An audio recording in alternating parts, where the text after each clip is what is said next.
ग्रामी, अब जनाब ज़ैनब कुबरा ने उस दरबार में खुतबा देना नहीं था।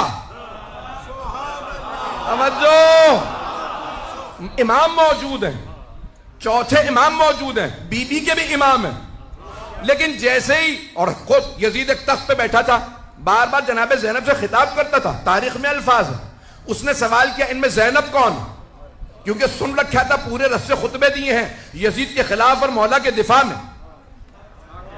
उसने सवाल किया ज़ैनब कौन है, किसी ने इशारा किया ये है। उसने बीबी से कलाम किया, बीबी ने कहा इस लायक नहीं समझती तेरे सलाम का जवाब दूं। उसने फिर खिताब किया आप ज़ैनब है, बीबी ने कहा जवाब नहीं देती। बच्चे डरने लगे, बीबी ने कहा डरने की जरूरत नहीं है, कुछ नहीं बिगाड़ सकता।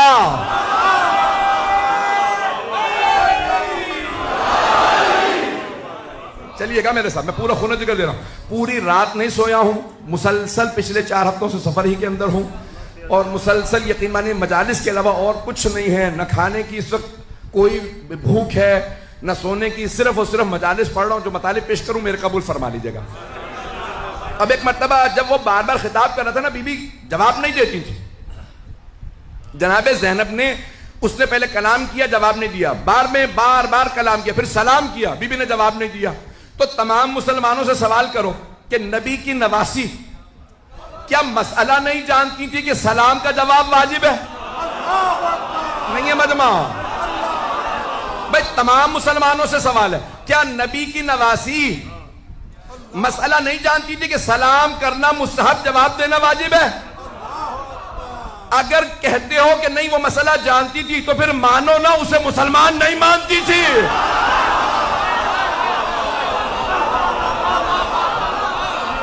जिसे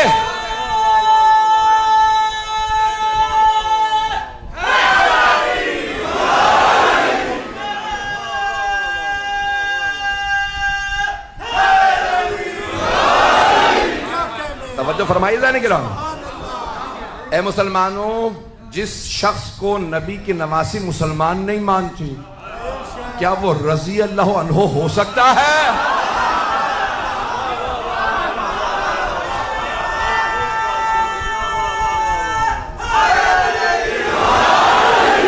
बात पहुंच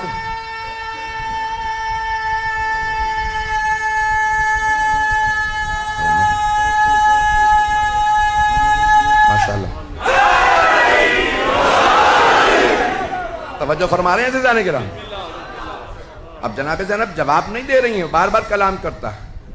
इमाम वक्त की जिम्मेदारी थी कि हक अदा करते। इमाम अलैहिस्सलाम खड़े हो गए खुतबा देने के लिए। यजीद ने फौरन जल्लाद से कहा, फौजियों से कहा, जंजीरों में हाथ डाल के बिठा दो, इनको बोलने ना देना, खुतबा ना देने देना। सारे मजमे ने कहा यजीद ये कैदी है, बोलने दे। कहा तुम नहीं जानते, इन्हें बोलने की इजाजत नहीं होगी। जब मौला सज्जाद को उसने रोक दिया, अब जनाब ज़ैनब कुबरा एक मरतबा क़याम करती हैं। जहां कैदी बैठे थे ना चबूतरे पे, बीबी एक मरतबा खड़ी हो गई। जैसे ही जनाब ज़ैनब खुतबे के लिए खड़ी हुई तो यजीद ने जल्लाद से कहा ताजियाने लगाओ, इस बूढ़ी खातून को बिठा दो, बोलने ना देना। 700 कुर्सी नशीन थे। सब कहने लगे यजीद ये बूढ़ी हैं, कैदी हैं, रस्सियों में है, खातून है, ये कुछ नहीं कर सकती, बोलने दे। यजीद ने कहा तुम नहीं जानते, जब भी इनके खानदान से कोई बोलता है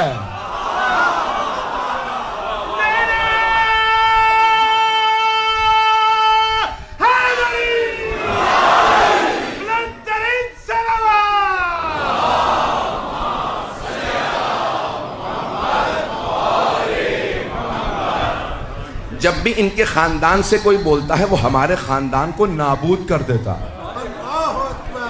ये आम बीबी नहीं है, तुम नहीं जानते, मैं जानता हूं इनके खानदान को। तो एक मर्तबा सबने शोर मचाना शुरू किया, यजीद कुछ नहीं कर सकती, बोलने दे। एक मर्तबा यजीद ने जोर दिया, नहीं इनको बोलने की इजाजत नहीं है, ताजियाने उठाओ। अब जनाब ज़ैनब ने सर उठाया, अब तक यजीद का जवाब नहीं दे रही थी।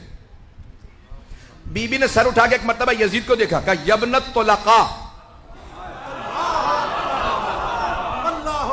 तुलका जमा है तलीक की। तलीक कहते हैं जब दो अफराद में जंग हो, एक दूसरे को गिरा के जेर कर दे और सीने पे पांव रख के जा।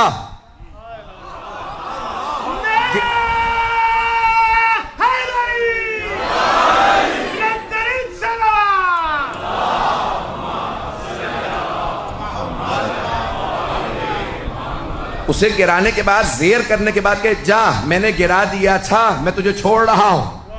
अज़ीज़ान गिरामी, उसे कहते हैं तलीक। अब बीबी ने फरमाया यबनत तुलका, एक नहीं, तवज्जो तवज्जो सारे मजमे की। बीबी ने कहा यबनत तुलका, भूल गया अपने अजदाद को? तेरे अजदाद को मेरे बाबा ने जेर करके आजाद किया था।